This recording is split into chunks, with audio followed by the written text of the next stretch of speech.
Eject. Cette vidéo est sponsorisée par NordVPN. Protégez vos données sur internet, accédez au contenu du monde... Non, je déconne. C'est pas vrai. C'est pas vrai. Personne ne me contacte pour des opérations sponsorisées. Enfin bref, nouvelle vidéo plus chill que d'habitude parce qu'on me dit tout le temps, Aurel, tes vidéos elles sont trop violentes, il y a trop d'explosions. Ok. Relax now. Si l'ambiance est différente, c'est parce que je vous propose aujourd'hui un nouveau concept d'émission, n'ayons pas peur des mots. Bienvenue dans Hashtag, qui est une sorte de let's play entrecoupé d'anecdotes, de réflexions, d'actualités et autres calembours autour d'un thème donné. Vous l'avez deviné si vous avez passé votre BAFA, aujourd'hui on va s'intéresser à l'espace. Alors pourquoi partir dans les étoiles pour ce premier épisode? Aussi peu compétent que je suis sur le sujet, ça faisait un moment que j'avais envie de parler d'espace sur la chaîne parce que c'est quelque chose que je trouve fascinant, c'est quelque chose qui nous concerne et nous dépasse tous, ça soulève tellement de questions scientifiques, philosophiques, et puis ça fait juste rêver quoi. Enfin je trouve ça passionnant, j'espère que vous serez aussi sensible à ce sujet, et si l'espace, l'univers, les planètes, tout ça, vous vous en foutez, eh bien vous êtes sacrément chiant quand même.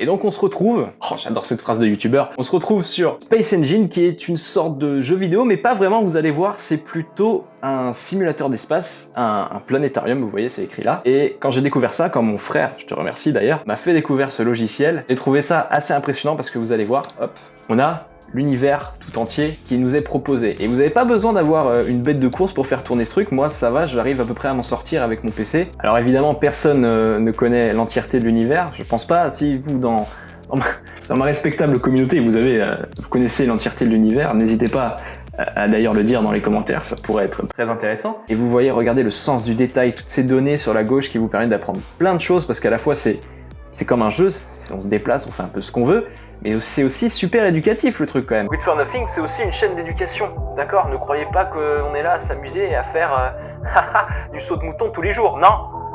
On apprend des choses. Et si je recule, attention, regardez-moi ça, on a la Voie lactée. Dans la Voie lactée, il y a énormément de planètes, énormément d'étoiles, beaucoup de systèmes solaires. On n'est pas tout seul, touche un membre de ma clique, négro, tu verras qu'on n'est pas tout seul. Est-ce que vous suivez l'actualité cosmico-galactique? Non? Bon, à vrai dire, moi non plus, pas vraiment, mais il y a quelques semaines, vous n'avez pas pu passer à côté de cette annonce majeure pour l'histoire de la conquête spatiale, et peut-être aussi pour l'histoire de l'humanité tout entière, qui sait. La NASA a enfin confirmé que des hommes allaient partir en direction de Mars. Non, je déconne, c'est pas vrai. L'agence spatiale a juste annoncé qu'on allait repartir sur la Lune. Enfin, juste. Vous allez voir que le projet est assez gargantuesque et ne se résume pas à une simple visite touristique. Dans une courte vidéo, on apprend que des hommes et des femmes vont se poser sur la Lune, mais cette fois, pour y rester. Ouais, on parle là de la mission cosmique la plus ambitieuse à ce jour, le projet Artemis. S'étalant sur plusieurs années, le programme a déjà démarré, mais c'est en 2024 qu'aura lieu le premier alunissage habité, le but étant de créer une véritable base permanente. Pour ce faire, la NASA est notamment en train de concevoir un atterrisseur qui repartira régulièrement sur une station, calée sur l'orbite de la Lune, qui sera utilisée pour faire transiter du matos, des hommes, etc. En plus de ça, il faut savoir que la Lune regorge d'une quantité astronomique de glace, qui pourra être purifiée pour la consommation d'eau classique et vitale, mais les astronautes comptent aussi utiliser l'hydrogène contenu dans la glace pour l'élaboration de carburant et l'oxygène pour pouvoir respirer sur place. Vous connaissez la formule, H2O, j'ai pas fait, c'est excellent, mais pourtant quel génie! Tout ça va évidemment prendre du temps et énormément de lancements de fusées, les projections envisageant l'arrivée des premiers préfabriqués habitables aux alentours de 2028. Bien entendu, ce bazar a aussi un coût et beaucoup doutent de la soutenabilité du projet sur le long terme. La NASA a tenté de rassurer tout le monde en évoquant de nombreux partenariats commerciaux avec des groupes du monde entier, comme SpaceX, et le soutien du gouvernement Trump. Malheureusement, le Congrès américain reste assez réticent vis-à-vis du financement. Évidemment, toute l'expérience accumulée au cours de cette expédition sera essentielle pour la future colonisation de Mars dans les prochaines décennies. Cette mission se veut être la première page du grand ouvrage que sera le futur de la conquête spatiale. Il y a 50 ans maintenant, Neil Armstrong marquait l'histoire dans la poussière. La plupart d'entre nous n'avons pas vécu les premiers pas d'un être humain sur le sol lunaire. Ça fait bien 40 ans que le rêve de la conquête spatiale s'est arrêté, mais j'espère pouvoir observer un fragment de son histoire de mes propres yeux. Pourquoi pas aller dire bonjour à nos petits voisins d'Andromède. Andromède qui est la galaxie la plus proche de nous, si je ne dis pas de conneries. Alors Andromède, ça vous fait peut-être penser à Mass Effect Andromeda qui était nul à chier. Alors quel est l'avenir du jeu vidéo dans l'espace? C'est un reportage signé Patrice Lecomte. Un reportage qui est signé par quelqu'un, je ne sais pas qui, et c'est une transition aussi de qualité pour le sujet qui suit. Bon, on va pas se mentir, en matière de jeux dans l'espace, les dernières années ne nous ont pas vraiment gâtés. Entre No Man's Sky et le dernier Mass Effect, on a pas mal souffert en tant que gamer. Alors quel éditeur sera capable de délivrer un titre à la hauteur de nos fantasmes? Eh bien écoutez, ce que je m'apprête à vous dire risque de vous surprendre si vous avez consulté ma dernière vidéo sur le 3 qui a rencontré un succès phénoménal. Mais je place tout de même ma confiance entre les mains de Bethesda et leur prochain jeu Starfield, annoncé il y a un an maintenant via un court teaser vachement stylé. Bon, c'est vrai, Bethesda a tendance à annoncer bien trop tôt ses titres avec des bandes annonces en images de synthèse toutes propres, notamment avec Elder Scrolls et New Warrior. Néanmoins, je pense que Starfield pourrait être le digne héritier de la saga Mass Effect. Parce que Bethesda, malgré leur moteur graphique expiré qui pique les yeux, les bugs excessifs et la communication hasardeuse, eh ben ça reste Bethesda. C'est leur première nouvelle licence depuis 25 ans quand même, donc vous saisissez assez vite que les gars, quand ils lancent un truc, c'est pour que ça marque les esprits et que ça dure pendant des décennies. Comprenez bien que cette entreprise a déjà démontré par le passé qu'elle avait les ressources pour façonner des univers d'une profondeur incroyable. Dans un récent communiqué, Todd Howard, un des big boss du studio, a affirmé que Starfield aura sa propre identité SF par rapport à Star Wars ou à Star Trek, et que le jeu sera, je cite, personnel et robuste. Enfin, doucement sur la robustesse les gars, hein. Un peu de souplesse dans votre gameplay ne fera pas de mal non plus. Alors imaginez un titre dans l'espace qui sortira sans aucun doute sur la prochaine génération de machines.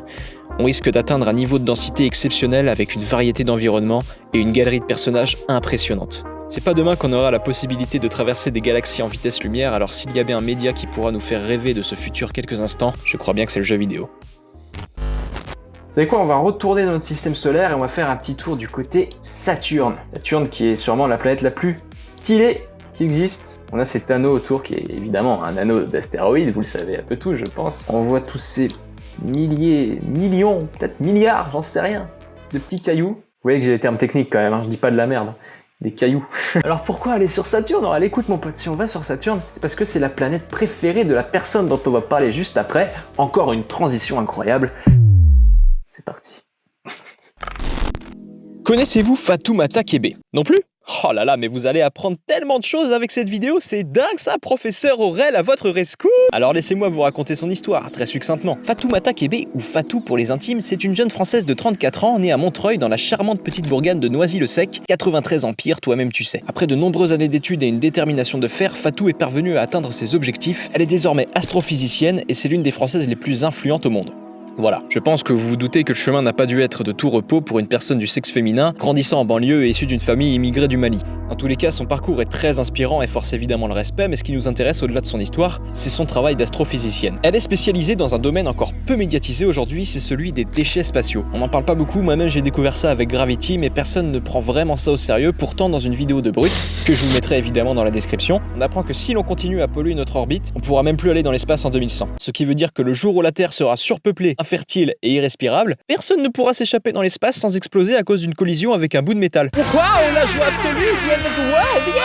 Ouais, ça fait un peu peur quand on se rend compte que l'enjeu est aussi important que le réchauffement climatique ou la pollution des océans, mais que personne n'en a rien à foutre. C'est pas très rassurant. Heureusement que des personnes comme Fatoumata Kébé s'efforcent de mener ce combat contre la passivité pour la sauvegarde de notre planète, même si sans argent, rien ne pourra être concrétisé. Si vous voulez en savoir plus, je vous laisse aller voir la vidéo de Brut, mon but étant de partager ça avec vous sans voler tout leur travail. Au-delà de ça, puisque Good for Nothing est avant tout une chaîne de culture, c'est un petit peu la grande librairie ici, je vous conseille le livre La Lune est un roman de notre Fatou nationale dans lequel elle débunk un peu tous les mythes et légendes autour de notre satellite. Je ne l'ai pas encore lu, mais étant un grand adepte de littérature telle Boule et Bill, Choupi, tout ça, je pense dévorer cet ouvrage à la première occasion. Et pour un petit peu finir cette exploration, on va faire un truc que tout le monde aurait fait s'il avait ce logiciel entre les mains. On va activer la vitesse, genre la vitesse très vite. Là, c'est Balkany au tribunal. C'est non, on s'en va. Même une Ferrari F430, elle peine à côté. Je suis aussi un expert en voiture, oui. Ah oui, l'espace c'est beau. L'espace c'est fascinant et pourtant la plupart d'entre nous ne l'avons jamais vu de nos propres yeux. On a des photos, des vidéos, des images de télescope, mais une grande partie de notre imaginaire collectif est influencée par la science-fiction. Ce que l'on sait moins, c'est que la SF elle-même est influencée par ce qu'on appelle l'art spatial. Waouh! Quelle beauté! Alors globalement, le space art, c'est une discipline graphique qui cherche à dépeindre l'espace que nous ne pouvons pas voir. La vue depuis la surface d'une exoplanète, des galaxies éloignées, un trou noir de près, bref, l'univers profond. Le but étant de rester suffisamment minutieux pour livrer une représentation crédible face aux règles de la science. D'ailleurs, il arrive souvent que la NASA fasse appel à ce genre d'artistes pour créer des dessins purement rationnels, en respectant les données fournies par les scientifiques et les photos de télescope, pour illustrer des travaux de recherche, des documentaires, etc. Alors comme tout artiste qui se respecte, les dessinateurs n'hésitent pas à parfois laisser parler leur imagination, en représentant des vaisseaux futuristes, des planètes artificielles, des extraterrestres, ou encore en réalisant des autoportraits comme l'a fait David Hardy en se représentant seul en train de peindre sur un des satellites de Saturne. David, c'est un véritable pionnier de la discipline, et dites-vous qu'à son époque, Photoshop n'existait pas. Ce genre de peinture, c'est juste magique et ça fait rêver. Donc la prochaine fois que vous regarderez Interstellar, Les Gardiens de la Galaxie ou un documentaire sur l'espace, dites-vous que derrière ces décors sublimes, il y a des personnes compétentes aussi bien artistiquement que scientifiquement. L'art spatial, c'est le mariage parfait entre deux univers qui s'opposent. C'est déjà la fin de ce premier épisode d'Hashtag, n'hésitez pas en commentaire, comme d'habitude, des petits feedbacks qui font toujours plaisir. Je tiens aussi à remercier chaleureusement Alison qui m'a autorisé à utiliser pas mal de ses sons pour l'ambiance sonore de cette vidéo. Je pense que ça va rendre super bien. Ce gars fait un taf génial. N'hésitez pas à aller checker ce qu'il fait. Son dernier EP, Signal Flow, c'est des sons qui vous feront planer, c'est génial, c'est de la chill wave, on en a déjà parlé sur la chaîne. Allez voir mes vidéos sur la rétro wave de l'autre promo, ça fait jamais mal. J'espère ne pas avoir dit trop de conneries dans cette vidéo. Si l'espace c'est quelque chose qui vous intéresse vraiment, allez voir plutôt des chaînes comme Astronogeek qui fait un travail exceptionnel là-dessus. Il se passera pas grand chose cet été sur la chaîne, hein, parce qu'il faut bien que je prenne des vacances, hein. 5 vidéos par an, c'est quand même beaucoup de travail. Et on se reverra, je pense, à la rentrée avec un contenu en masse, de qualité. Et puis d'ici là, je vous fais la bise. C'était Aurel pour Good for Nothing. Je rends l'antenne.